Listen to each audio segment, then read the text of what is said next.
UP में 69,000 शिक्षक भर्ती मामले में हाई कोर्ट के फैसले के बाद से कई शिक्षकों का भविष्य अटक गया है। वहीं दूसरी तरफ इस मामले को लेकर राजनीतिक उथल-पुथल भी जारी है। इलाहाबाद हाई कोर्ट की लखनऊ बेंच ने शिक्षक भर्ती की मेरिट लिस्ट को रद्द कर दिया था। इसके बाद कई शिक्षक रोड पर उतर आए। लखनऊ में प्रदर्शन भी हुए, लाठीचार्ज भी हुई। इन सब के बीच अब ये मामला सुप्रीम कोर्ट पहुंच गया है।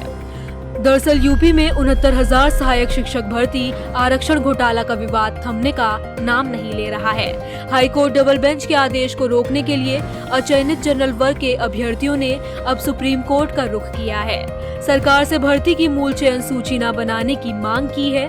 मूल चयन सूची न बनाए जाने के लिए अचयनित जनरल वर्ग के अभ्यर्थियों ने सुप्रीम कोर्ट में याचिका दायर की है।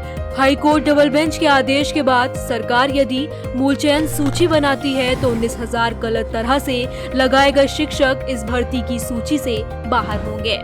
इलाहाबाद हाई कोर्ट की लखनऊ बेंच ने 69,000 शिक्षक भर्ती मामले में बनाई गई मेरिट लिस्ट को रद्द कर दिया था। अब चयनित अभ्यर्थी रवि सक्सेना ने सुप्रीम कोर्ट में अर्जी दाखिल की है। पीठ ने 3 महीने में नई मेरिट लिस्ट बनाने का आदेश दिया था। हाई कोर्ट के आदेश के खिलाफ सामान्य वर्ग, चयनित और अचयनित दोनों ही वर्ग के अभ्यर्थी सुप्रीम कोर्ट पहुंच गए हैं। इलाहाबाद हाई कोर्ट की लखनऊ बेंच के शिक्षक भर्ती मेरिट लिस्ट रद्द करने से आंदोलित शिक्षक सड़क पर उतर आए। प्रदर्शन के दौरान लाठीचार्ज भी हुआ। इलाहाबाद हाई कोर्ट की खंडपीठ के आदेश को रोकने के लिए दाखिल इस याचिका में कहा गया है, उत्तर प्रदेश सरकार 69,000 शिक्षक भर्ती की मूल चयन सूची न बनाई जाए, इससे सामान्य वर्ग के छात्रों का अहित होगा। हाई कोर्ट की लखनऊ पीठ के समक्ष 19,000 सीटों पर आरक्षण घोटाले का केस लड़ रहे स्पेशल अपील 172/2023 के मुख्य पैरवीकार भास्कर सिंह और सुशील कश्यप ने पहले से ही शक जता दिया था कि सरकार की हीला हवाले की वजह से ये मामला सुप्रीम कोर्ट तक आया है। आरोप है कि सरकार लिस्ट बनाने में बेवजह देरी कर रही है। बता दें, धरने पर बैठे अभ्यर्थियों का कहना है कि विभाग के अधिकारी जानबूझकर इस मामले को टाल रहे हैं, जिससे मामला दोबारा फंसे और अधिकारियों को कुछ न करना पड़े। उन्होंने बताया कि हाई कोर्ट का आदेश आए हुए 1 सप्ताह से ज्यादा हो गया है, लेकिन अधिकारी इस मामले में लापरवाही कर रहे हैं। अभ्यर्थियों ने कहा कि मांगे पूरी होने तक उनका आंदोलन जारी रहेगा। बता दें, शिक्षक भर्ती में ओबीसी वर्ग को 27% जगह मिली है, जबकि एससी वर्ग के अभ्यर्थियों को 3.86% जगह मिली है। इसमें 21% की जगह सिर्फ 16.2% आरक्षण मिला है। शिक्षक भर्ती में बेसिक शिक्षा नियमावली 1981 तथा आरक्षण नियमावली 1994 का घोर उल्लंघन हुआ है।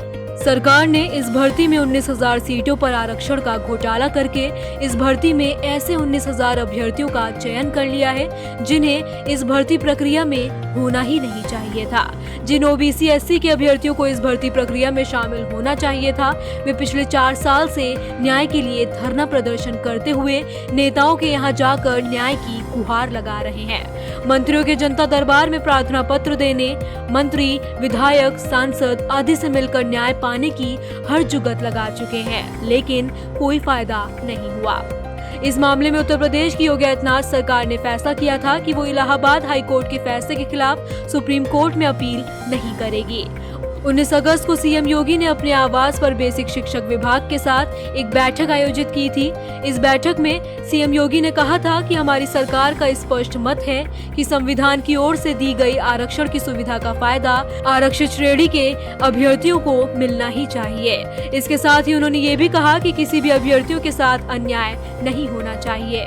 हालांकि इस मामले में अब देखना ये होगा कि सुप्रीम कोर्ट में डाली गई याचिका पर क्या एक्शन लिया जाता है।